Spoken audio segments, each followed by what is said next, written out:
یہ بتا دیا کہ بے شک اللہ تبارک و تعالیٰ نے بھی اگر کوئی کام اپنے ذمہ لیا ہوا ہو تو وہ اب اس کام کی تکمیل کے لیے اپنے بندوں کا انتخاب کرتا ہے، اور جن بندوں کا انتخاب کرے وہ ان کے لیے یہ اعزاز ہوتا ہے، اکرام ہوتا ہے، عزت ہوتی ہے۔ تو رب کائنات اگر کسی بندے سے کوئی کام لیتا ہے تو یہ اس بندے کے لیے عزت کی بات ہے، اس کا وعدہ ہو، اس کی تکمیل بھی وہ اپنے بندوں کے ذریعے کراتا ہے۔ تو غزوہ ہند کی بات آتی ہے، امام مہدی کے ظہور کی بات آتی ہے، تو یارو اگر ہم اس غزوے کی تیاری نہیں کرتے، اس کے لیے ہم کوئی پلاننگ نہیں کرتے، کوئی سوچ وچار نہیں کرتے، غور نہیں کرتے، آپس میں مل بیٹھ کر مشاورت نہیں کرتے، صرف وہ جناب پوسٹ شیئر کر کے سمجھتے ہیں کہ ہم نے جناب یہ حق ادا کر دیا ہے، تو اس کا مطلب یہ ہوگا کہ غزوہ ہند تو یقیناً ہوگا اور اس میں مسلمانوں کو غلبہ ملے گا اور ہندو جو ہم ذلیل و رسوا ہوں گے، لیکن وہ غزوہ ہند پھر ہماری زندگی میں نہیں آئے گا، وہ اس نسل کے سامنے ہوگا جو اس کی تیاری کرے گی۔ یہ ہمیں پیش نظر رکھنی چاہیے، یہ باتیں سننی چاہیے۔ حضرات مکرم، تو آقا کریم حضور علیہ السلام کی عظمت کی حفاظت تو رب کائنات نے کرنی ہے، لیکن اعلیٰ حضرت کا امتیاز یہ ہے کہ رب کائنات نے اس خدمت کے لیے ان کو چنا، وہ رب کائنات کا انتخاب نہیں اس حوالے سے۔ اچھا، ہمارے اوپر عام طور پر الزام بھی ہوتا ہے کہ اعلیٰ حضرت رضی اللہ تعالیٰ عنہ نے معاذ اللہ انہوں کو کفر کی مشین چلا دی، فلاں میں کافر، فلاں میں کافر، جو یہ کہتے وہ کافر فلاں۔ میں عرض کروں گا کہ یہ بات کہنے والے اس حقیقت سے دراصل بے خبر ہے کہ اعلیٰ حضرت رضی اللہ عنہ نے کس قدر حزم و احتیاط سے کر لیا۔ انہوں نے اس طرح نہیں کیا۔ دیکھیے، جب کچھ لوگوں نے گستاخانہ عبارتیں لکھی جس سے صحیح گستاخی سامنے نظر آ رہی ہے، تو انہوں نے فوراً یہ نہیں کہا۔ آج کل تو یہ آتا ہے کہ اخبار میں بیان چھپا، وہ جناب رپورٹر بھی، اینکر پرسن بھی فون پہ پوچھ رہے جناب یہ بات کہیے، آپ کا کیا فتویٰ ہے، اور ہم فوراً فتویٰ ڈال دیتے ہیں اس نے کہا ہے وہ کافر۔ یہ کچھ ہو رہا ہے نا آج کل، تو اسی لیے تو فساد ہوتے ہیں۔ جب وہ تحریر اعلیٰ حضرت کو پیش کی گئی تو اعلیٰ حضرت رحمۃ اللہ علیہ نے فوری طور پر ان کے لیے کفریہ فتویٰ جاری نہیں کیا، بلکہ ان سے خط و کتابت کی کورسپونڈنس ہوئی، ان کو مضامین لکھے، خطوط لکھے، اور ان کو بتایا کہ آپ نے یہ جو لکھا ہے اس میں تو آقا کریم حضور علیہ السلام کی شان میں صحیح گستاخی نظر آ رہی ہے، تو آپ تو کلمہ گو ہیں، آپ تو مسلمان ہیں، آپ تو عالم دین کہلاتے ہیں، آپ امت مسلمہ کی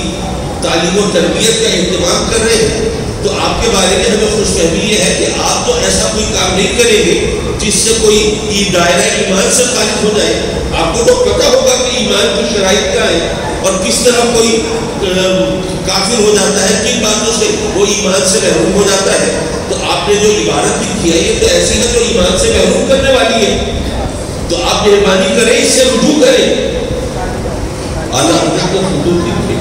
مضامین لکھے، ان کو بھیجا، ان کو متوجہ کیا، پھر انہوں نے اس کا جواب دیا۔ اعلیٰ حضرت نے جو انہوں نے جواب دیا تھا اس کا جواب دیا کہ نہیں، آپ کا یہ جواب جو ہے یہ قابل قبول نہیں ہے، یہ صحیح نہیں ہے، درست نہیں ہے، آپ کو توبہ کرنی چاہیے اور آپ کو اس سے رجوع کرنا چاہیے، اور آپ کو یہ شان رسالت اور عظمت رسالت کے حوالے سے محتاط رویہ اختیار کرنا چاہیے۔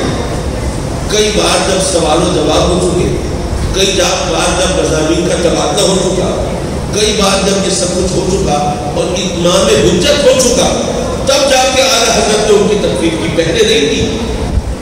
وہ علماء تو گواہی دیں گے۔ بلکہ میں ایک بہت بات کہوں، یہاں پہ سمجھنے کی بات ہے۔ دیکھیے، بعض اوقات ایسا ہوتا ہے کہ ہم نے دوران گفتگو ہماری زبان سے کوئی ایسا جملہ نکل گیا جو ہمارے دوستوں میں سے کسی کو ناگوار گزرا۔ میں اب نام پھر نہیں دوں گا، کہیں پھر مخالفت کی بات نہ ہو۔ ایک بزرگ تھے، ان کے بارے میں یہ مشہور تھا کہ وہ ہم تو خود ان کے سید ہونے کے گواہ ہیں، ہمارے سامنے سید بنے، مشہور لگتا ہے۔ تو ان کے بارے میں مشہور تھا کہ وہ اس طرح سید بنے تو اتفاق سے کسی ایک شخص نے جس کو معلوم نہیں تھا اس کہانی کا، اس نے ان کے سامنے یہی لطیفہ سنا دیا جو مشہور ہے. اب ظاہر وہ سمجھے کہ میرے اوپر ٹوٹی ہوئی ہے، مجھے ٹارگٹ کیا گیا ہے، مجھے نشانہ بنایا گیا ہے، میرا مذاق اڑایا گیا ہے، تو ان کو غصہ آیا، وہ ناراض ہوئے. تو جس بندے نے لطیفہ سنایا تھا، جب اس کو پتہ چلا کہ یہاں پر تو یہ پریکٹیکل شیپ یہاں پہ موجود ہے،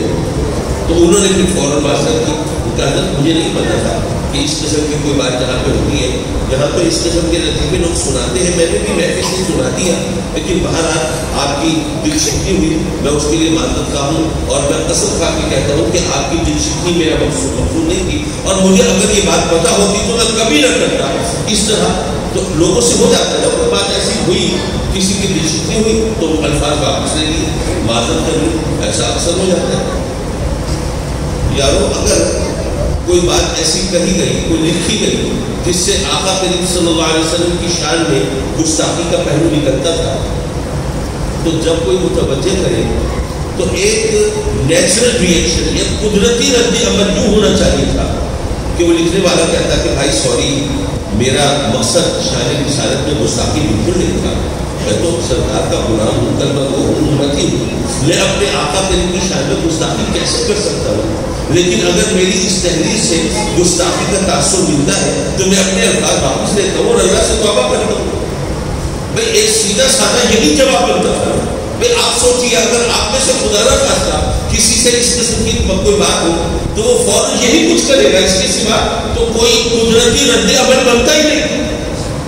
لیکن جب کچھ لوگوں نے ایسی باتیں لکھی اور اعلیٰ حضرت نے ان کو متوجہ کیا کہ اس میں دیکھو شان رسالت میں گستاخی کا واضح پہلو نکلتا ہے، تو ان لوگوں کو تکلیف ہوئی کہ ہم عالم فاضل،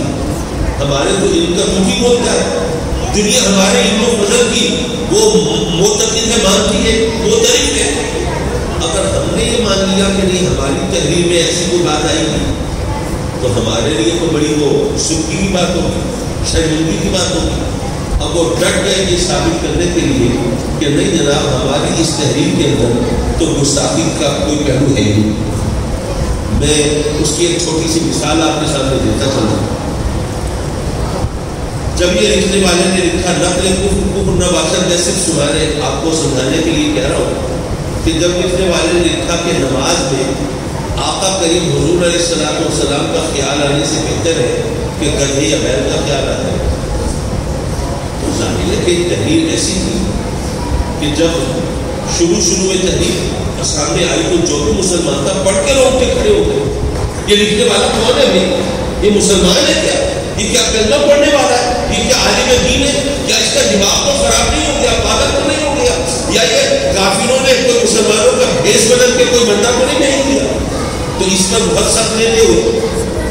تو اب انہوں نے اس کا جواب دیا کہ نہیں جناب یہ جو تحریر ہے اس میں کوئی گستاخی نہیں،